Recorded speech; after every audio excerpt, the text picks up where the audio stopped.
अस्सलामुअलैकुम, welcome in the kitchen with Fahmida. आज जो रेसिपी मैं आपके साथ शेयर करने जा रही हूँ बड़ी सिंपल सी रेसिपी है। आज मैं आपके साथ शेयर करूँगी ग्रीन टी की रेसिपी।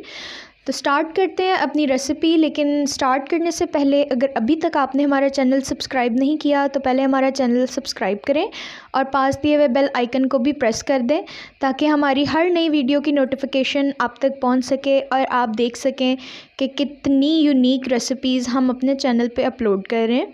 तो स्टार्ट करते हैं अपनी रेसिपी। कहवा बनाने के लिए सबसे पहले मैंने 2 कप पानी लिया है। आपने जितने कप कहवा बनाना है उससे थोड़ा सा ज़्यादा आप पानी लें। मैंने 2.5 कप पानी लिया है और उसमें मैंने डाल दिए हैं थोड़े से इलायची के दाने। और अब मैं इसमें डाल रही हूँ 2 टीस्पून के बराबर चीनी। आप अपनी मर्ज़ी से इसमें डाल सकते हैं।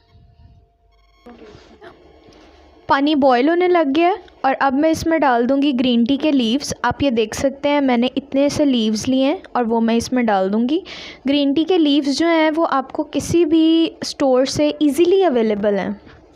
ये देखें, इस तरह से मैंने इनको डाल दिया और अब मैं इसके ऊपर कैप दे दूंगी ताकि ये स्टीम में पके।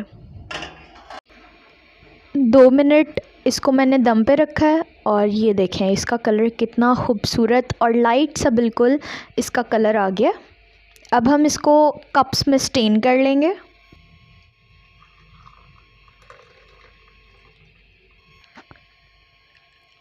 अब मैं इसकी प्रेजेंटेशन के लिए उस लेमन के बारीक स्लाइसेस कट किए थे मैं उसको लगा दूंगी।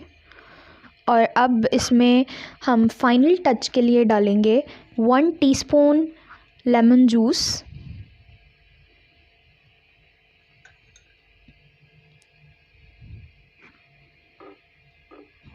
ये देखें इसका कलर एकदम कैसे बिल्कुल चेंज हो गया। लेमन जूस डलने से इसका टेस्ट भी बहुत अच्छा हो जाता है और इसका कलर आप देख सकते हैं कितना ज़बरदस्त हो गया। कहवा बिल्कुल तैयार है। आप लोग भी ये रेसिपी ज़रूर ट्राई करें, बहुत ही मज़ेदार सा कहवा बना है। अगर आपको हमारी रेसिपीज़ पसंद आ रही हैं तो प्लीज़ लाइक करें और शेयर करें और हमारे चैनल को भी ज़रूर सब्सक्राइब कीजिएगा। हम फिर हाज़िर होंगे एक नई रेसिपी के साथ। तब तक के लिए अल्लाह हाफ़िज़।